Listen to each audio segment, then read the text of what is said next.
चतुराय गानप्राणाय गानान्तरात्मने। सभी भक्तजनों को, सभी सनातनियों को जय श्री गणेश। भगवान विघ्नहर्ता श्री गणेश आप सभी की मनोकामनाओं को पूर्ण करे और आपके घर में रिद्धि सिद्धि का निवास हो।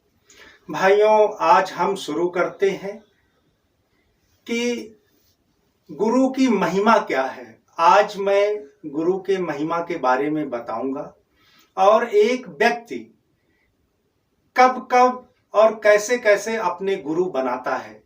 तो सबसे पहले आप हमारे साथ कवच धारण करें और भगवान गणेश का ध्यान करें। हमारे साथ कवच धारण करें।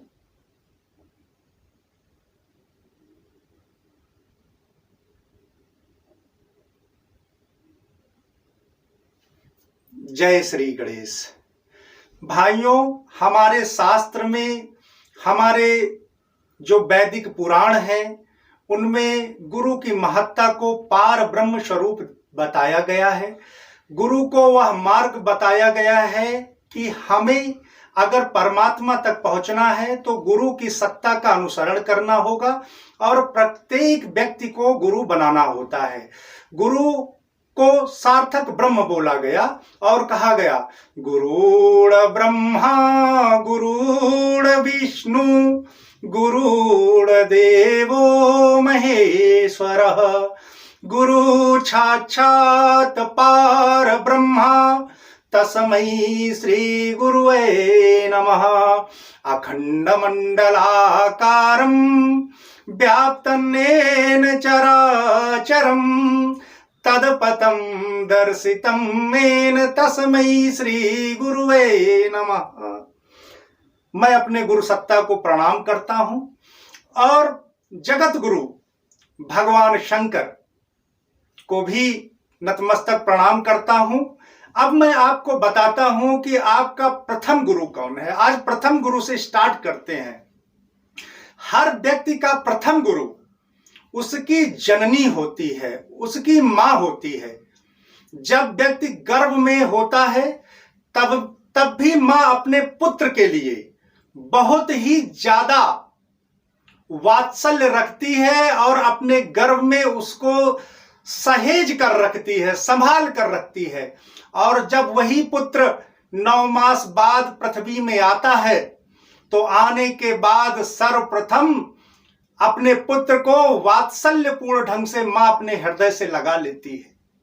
इस प्रथम गुरु की महिमा कि वो अपने हृदय से लगा लेती है।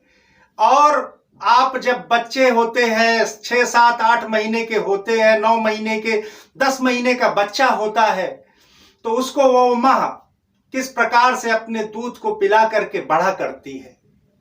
और जब वही बच्चा 1-1.5 साल का हो जाता है तो पृथ्वी मां के गोद में जब वो मां छोड़ती है तो बोलती है कि हे मां पृथ्वी, हमारे बच्चे की रक्षा करना। और अपने बच्चे को उंगली पकड़ करके चलना सिखाती है। भाइयों देखिए, प्रथम गुरु की महिमा, उंगली पकड़ करके वो आपको चलना सिखाती है। जब आप चलना सीख लेते हैं, आपके मुंह में निवाला डाल करके आपको बताती है कि ये कौन सा भोजन है, खाना खिलाना आपको सिखाती है, आपको किस प्रकार से शिष्टाचार करना है, आपका कौन चाचा, दादा, ताऊ, पूरे परिवार के बारे में वही मां इंट्रोड्यूस कराती है।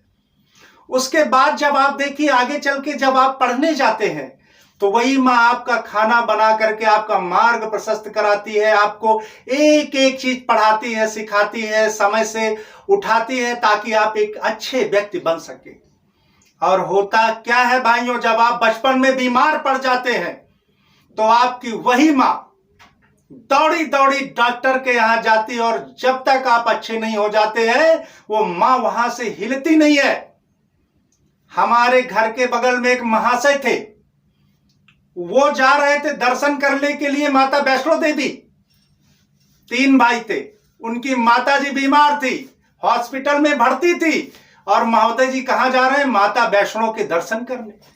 घर में जो मां वैष्णो बीमार पड़ी है उसकी सेवा ना करके मां जगदम्बा क्या उनकी सेवा को कबूल करेंगी? आप बताइए, मां जगदम्बा कभी आपकी सेवा को कबूल नहीं करेंगी। क्योंकि प्रथम गुरु आपकी मां है। अगर आपने अपने मां का अनादर किया है, उस मां का अनादर किया है जो बचपन में आपको 10 दिन तक हॉस्पिटल में लेके पड़ी रही, लेकिन आप 2 दिन उसको हॉस्पिटल में लेकर के नहीं उसकी सेवा कर सकते हैं, ऐसे व्यक्तियों को ब्रह्मा विष्णु महेश नरेश सुरेश कोई भी माफ नहीं करता है। अगर आपको पूजा करनी है तो अपने मां के चरणों की पूजा करिए। मां के चरणों के नीचे स्वर्ग होता है, जन्नत होती है। ये सभी धर्म ग्रंथ कहते हैं। हमारा सनातन धर्म तो माता को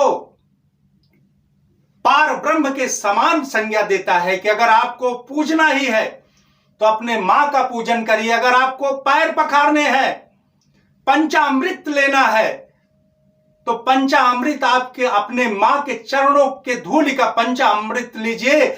आप स्वर्ग के अधिकारी होंगे। आप भगवान का विमान आएगा आपको लिवाने के लिए।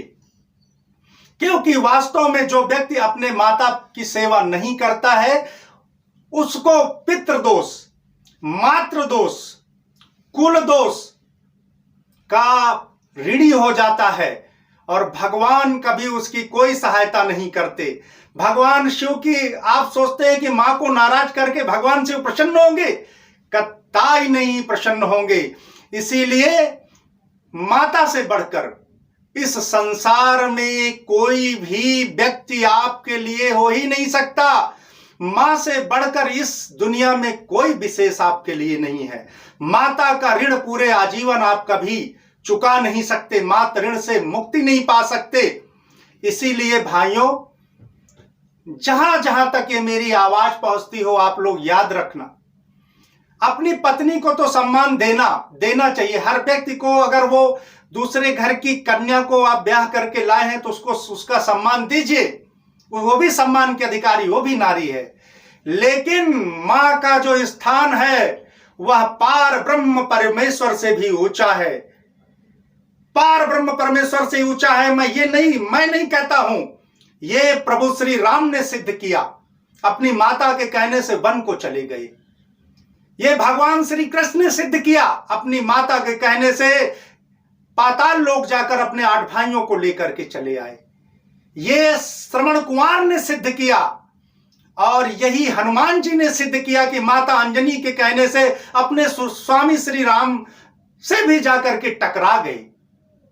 आप सभी को इन महापुरुषों से सीखना चाहिए और अपने माता को सम्मान देना चाहिए, अपनी जननी को सम्मान देना चाहिए।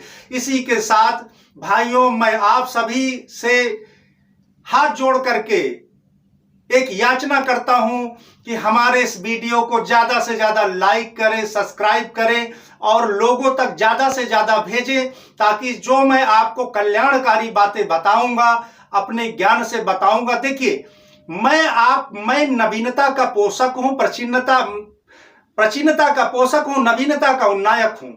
मैं आपको नवीनता में लेकर के जाऊंगा, प्राचीनता का पोषण करवाऊंगा और इसी प्रकार से आपका मैं मोटिवेशन करता रहूंगा, धर्मपूर्ण बातें बताता रहूंगा और सनातन के लिए हर कल्याणकारी कार्य करूंगा। आप सभी को नमस्कार। ओम लंबोदराय नमः।